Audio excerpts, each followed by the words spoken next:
Hello, this is Forrest Owens. I'm an aviation lawyer, a private pilot, and an FAA licensed airframe and power plant mechanic. Let's begin with the first of three M's in private aircraft ownership. This is where the bulk of problems come from: maintenance. If you ask where private aviation disputes most often begin, setting accidents aside, the answer is usually not the first flight. It is the first surprise maintenance bill, the first disputed squawk list, or the first dispute over who is responsible for making an aircraft airworthy and keeping it that way. At the regulatory level, the starting point is 14 C.F.R. section 91.403. The rule is direct. The owner or operator is primarily responsible for maintaining the aircraft in an airworthy condition, including compliance with airworthiness directives. That sentence is short, but its financial consequences are not. This is one of the most misunderstood issues in aircraft ownership. Owners often believe the maintenance shop, the management company, or the charter operator is carrying the real burden. But unless the governing agreements are carefully constructed and then actually followed, the owner remains exposed. In litigation, the paper trail matters. In operations, the regulatory duty matters. In a dispute, both matter at the same time. The first practical mistake is focusing too heavily on what has just been done and not enough on what is coming next. A fresh annual inspection can create false comfort. It does not eliminate calendar items, cycle items, engine program issues, landing gear events, life-limited parts, corrosion findings, bridging work, or deferred discrepancies that are about to become expensive.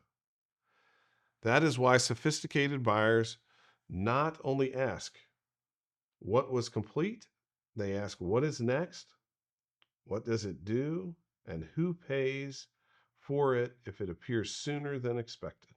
A real-world example helps.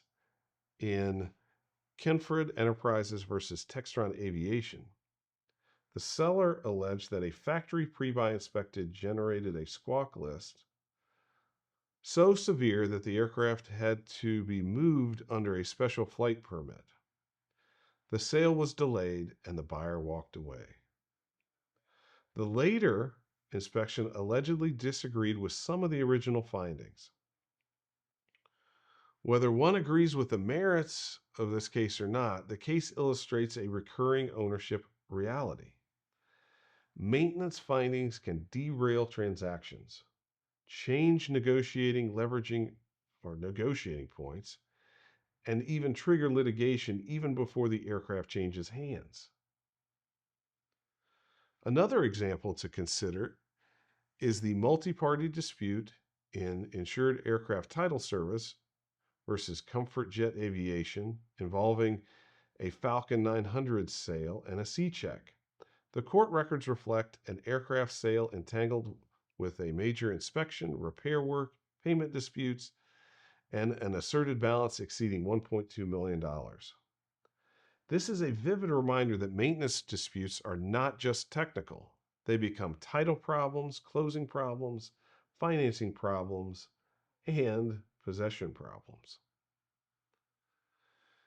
There is also a documentary lesson here.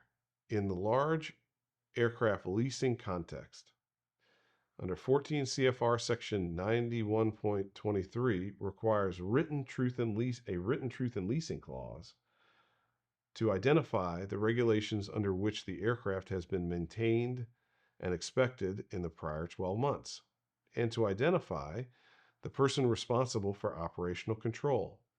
In other words, maintenance status and operating responsibility are not side issues. They are disclosure issues built into the regulatory framework. Here is the memorable point. Maintenance is not a line item. it is a liability pathway. From a transaction standpoint, the discipline should be straightforward.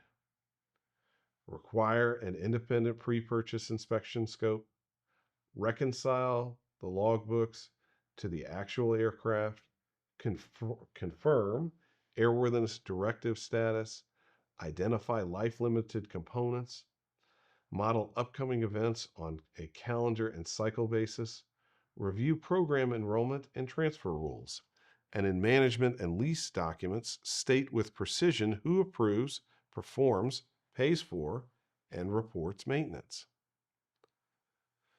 Because if a contract is vague, the owner usually finds the ambiguity. In short, maintenance is where private aircraft ownership becomes economically real.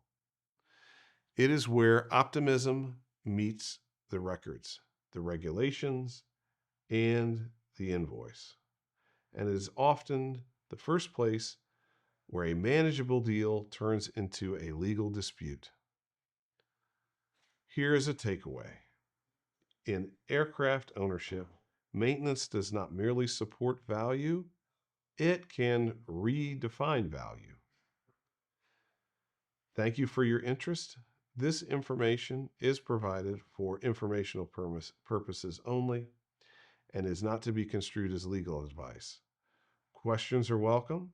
Please direct them to admin@aviationlegalcounsel.com.